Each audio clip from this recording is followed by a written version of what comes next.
bagiye inama bati Imana yacu iba mu misozi, bagiye inama bati Imana yacu iba mu bibaya, baratungurwa ubwo wigaragaje, unzaniye agakiza barumirwa. Bagiye inama bati Imana yacu iba mu misozi, bagiye inama bati Imana yacu iba mu bibaya, baratungurwa ubwo wigaragaje, uzaniye agakiza barumirwa.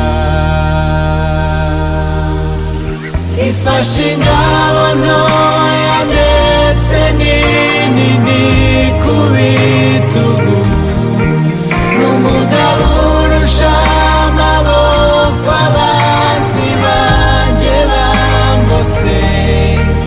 Ifashe ingabo ntoya ndetse n'inini ku bitugu, n'umugabo urusha amaboko abanzi banjye bangose, baratungurwa ubwo wigaragaje, uzaniye agakiza barumirwa.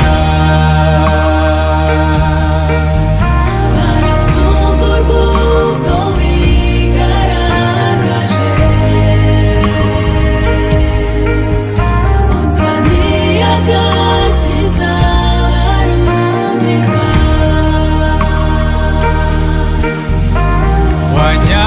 Wanyambukije ya nyanja itukura itabasha kwambukwa n'abamigaga, yanyambukije ya nyanja itukura itabasha kwambukwa n'abamigaga. Yesu yatugiriye neza, yanyambukije ya nyanja itukura itabasha kwambukwa n'abamigaga. Ifashe ingabo ntoya ndetse n'inini ku bitugu, n'umugabo urusha amaboko abanzi banjye bangose.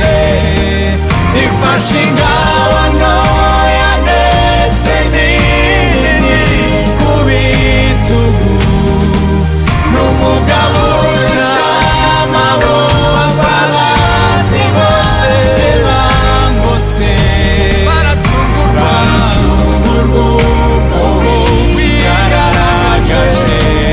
Imana iserutse iserukanye uzaniye agakiza barumirwa.